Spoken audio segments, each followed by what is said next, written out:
for Morialta. Thank you. I thank the member for Newland for bringing a motion about Youth Week to the attention of the chamber, and obviously the opposition endorses much of the sentiment that was just expressed and enthusiastically supports A, B and C in the motion. I'll have some comments about D, and I foreshadow that I'll indicate an amendment that I'll get to in due course to add an E, which I hope will have the wholehearted support of the Labor benches, as I think it adds greatly to the motion and helps ensure that the people of South Australia and the young people of South Australia in particular can have full expression of their needs met. I'll get to that in a couple of minutes.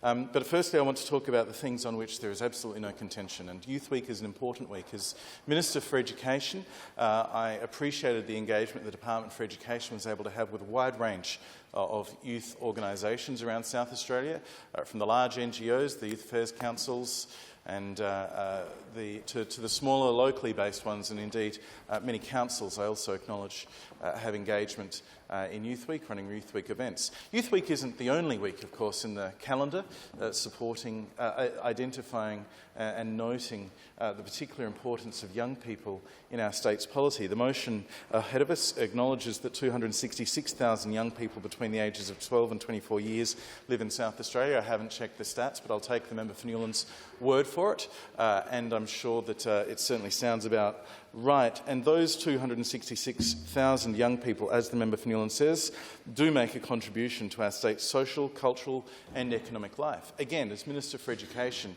it was an extraordinary privilege to, on a daily basis, really be invited into schools and childcare centres, preschools and kindies, and engaging with young people, including those aged under 12.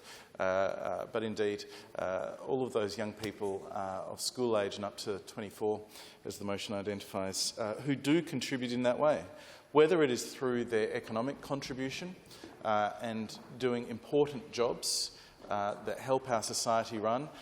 We have also some outstanding young entrepreneurs in South Australia. I think of companies like Paolo Sebastian, who at school effectively saw that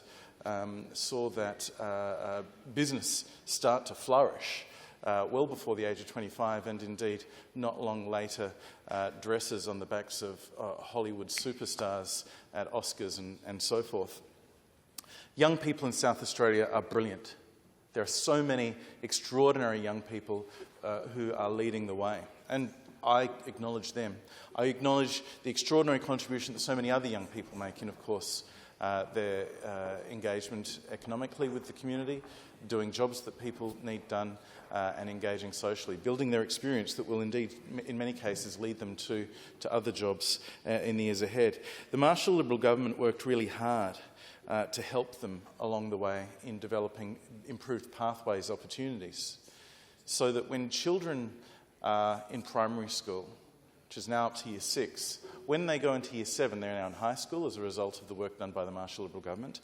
And in that high school, their engagement with the vocational education training and pathways begins in Year 7 now, as a result of the reforms from the Marshall Liberal government. It gives them opportunities to engage in work practices from a young age, to engage in a project we called the World of Work Challenge, and I hope that the new minister will keep that going. I think it will serve him well in the 4 years ahead if he does, and if he maintains those VET reforms.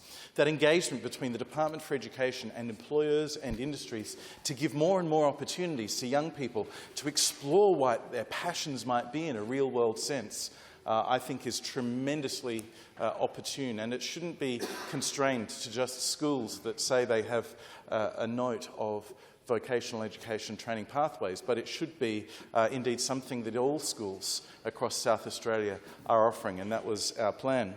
And noting, of course, that the Malinowskis Labor government does have a particular commitment for $175 million to 5 new technical colleges.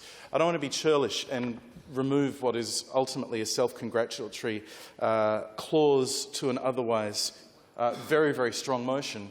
I thought we would leave that in there because I look forward to seeing the detail on what the Malinowskis Labor government will offer there. But I will move to amend the motion by also, for balance, adding and E congratulates the Marshall Liberal Government on delivering 5 new public schools and developing more than 100 major school upgrades as part of a record $1.5 billion commitment to public education during its term in office.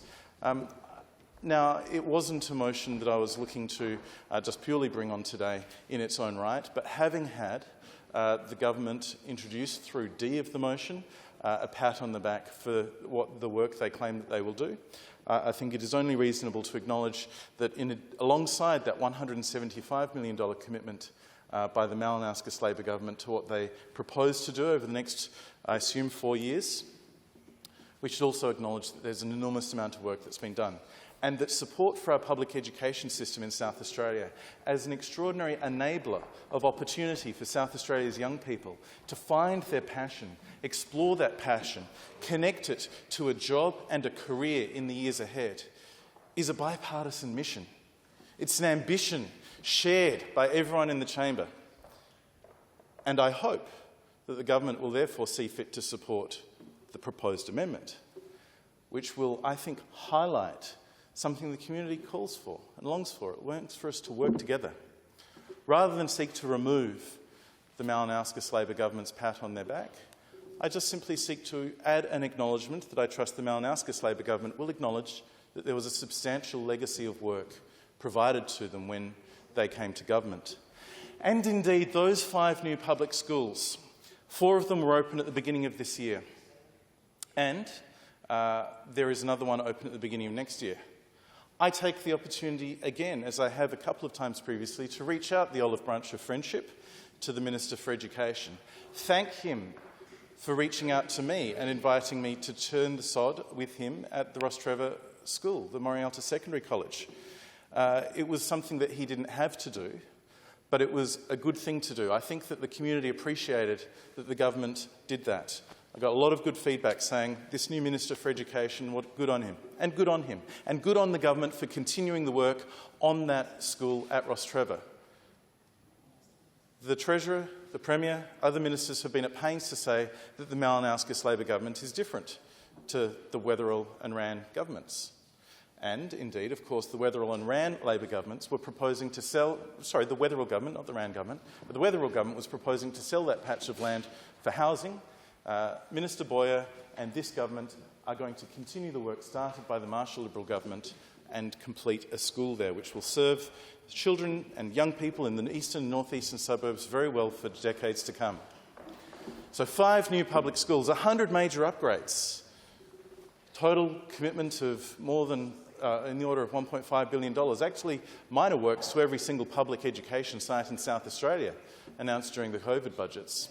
Significant work to upgrade our public education facilities, to increase capacity, to build capacity, and to help those important children and young people find pathways to successful jobs and successful careers. So, I encourage members to support the amendment because I think by supporting the amendment, the House can demonstrate harmony, which is, of course, also something that I know that young people in our community look to us as community leaders to do. To oppose the amendment, I fear, would reflect badly.